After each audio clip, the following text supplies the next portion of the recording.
adị m too desperate ịnụ di ngwa ewelu maka ya wee daba n'aka anụ ọfịa efu lelu ma tụlọbọ etu unu fụrụ m am a business woman na-eme ọfụma. In fact, ana m aga Dubai ga na atụ akwa before mgbe nụọ di m like ana m eme ọfụma na-enwe ego na-ele all this ude ma ncha ma nna ama ibie na-enwe ezigbo ego ma ile akwa everything. Mmegide ego mapụtala m ngani mmegide ego mapụtala m nlu na ebe afọ mmegide ego mapụtala m ngo moto mmesi ife niile mana m anụrụ di ka nna clock 37 and those are too desperate na-achọzi di nnọọ anyhow etu ọbụla si wefu this guy. Ọ na-emekwa biznes mgbe mfụrụ ahụ kama na aka esirie ike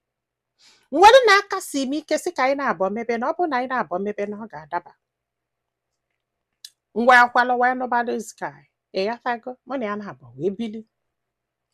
So anyị gbuo nwa nke izizi obido nwebe nsogbu na biznes ya ka agbụsịrị ngwa nke izizi nsogbu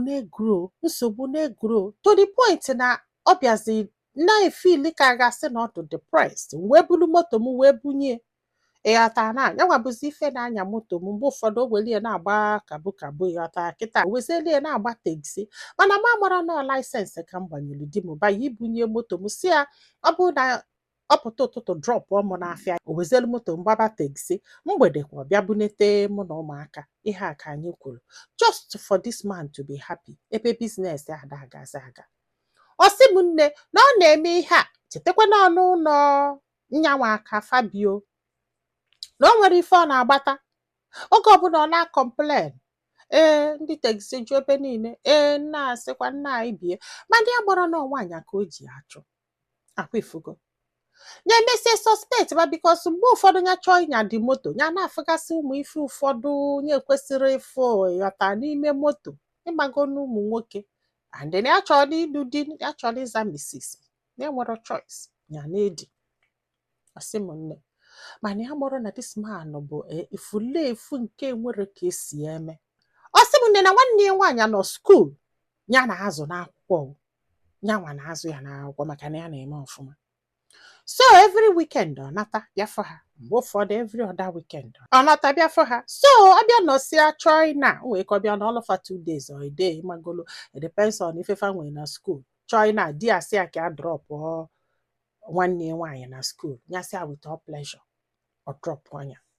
ọ sị m ọkwana ya ọkwa ifụlụ ụfọdụ ụmụnne abụrụ mmadụ ụfọdụ ụmụnne na-ana iyi unu ama na this girl na nwanne ya nwaanyị ayịbahụ this girl na nwanne ya nwaanyị n'afọ yịba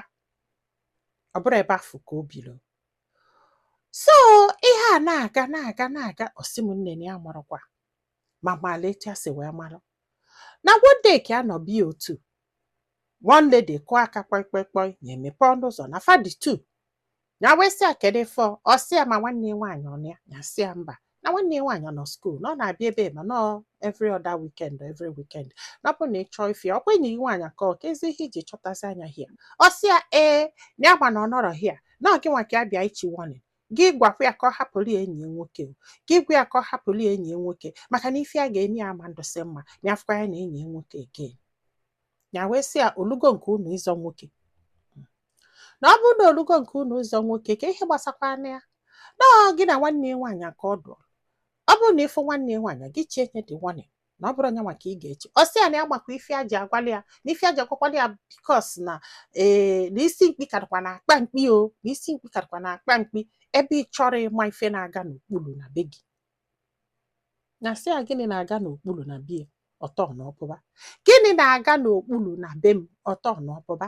ya wee kpọchi ibe nke ya na ya na-abọso ọ chigheta azụ kpụrụ nke afọ sị abịa ka ha pụọ fana abụọ wee pụọ. Ọ sị m nne ebe afọ ka ya nọ wee do worried gịnị na-aga n'okpuru na bie ya wee bido ime investigation ya wee bido na the girl nke odu wee bịa bie wee chọba the girl chọgide chọtịa wee kpọọ ya wee yọbịa sị ya biko ya gwa ya ife na-emenụ ya gwa ya ife na-emenụ na ife ọbụla ọ gwara ya kịta ga-ebi n'etiti fana abụọ ya ama ngwa ya anybody mana ya chọrọ ịma ọ na-amaala onye fana azọ Can you guess? Onye fa na-azọ die efulefu die ka nwanne ya nwaanyị na ndị enyi ya na-azọzi azọ. Ọ bụrụ na ọ na-ebu nwanne ya nwaanyị na-ebu bugidezie nwanne ya nwaanyị bubekwuo ndị enyi nwanne ya nwaanyị. Ịghọtago? So ndị enyi nwanne ya nwaanyị na nwanne ya nwaanyị wee na-azọzi di ya azọ. This girl wee nwee God. The audacity ịbịa gwa nyanwa ka ọ gwa nwanne ya nwaanyị ka ọ hapụrụ enye nwoke ndị oyi ndata enyi ya nwoke afọ bụ di ebe nye achọrọ ime ife na-aga n'okpuru ya maka na ya dị too busy. Nyanwa na-akwụ ụgwọ ọkụ, nyanwa bụ ihe nwe ụlọ, nyanwa na-agba gas, nyanwa na-eme ife niile ma feeding nyanwa na-efidi da efulefu. Sọsọ na ya dị desperate.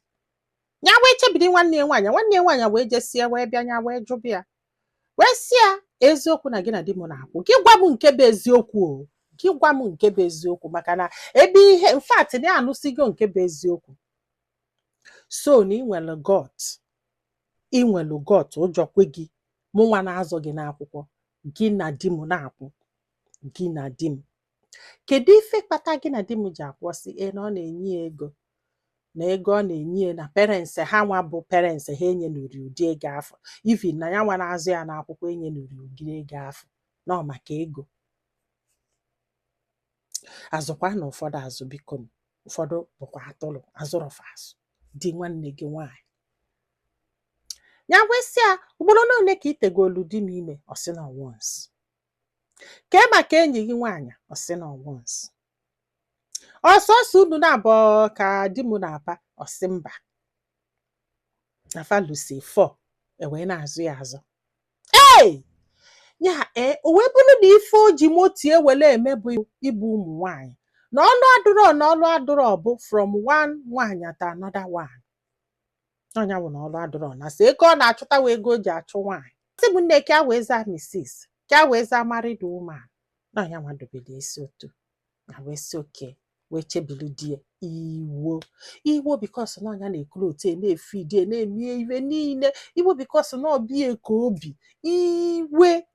o wee bata enya wee tụọrịa wee kwabịa ọbịa ka okwu nya akwapụ onye ma aka sef kwabịa magolo ya do ready for everything. Or some of this guy wee kụya wee kụya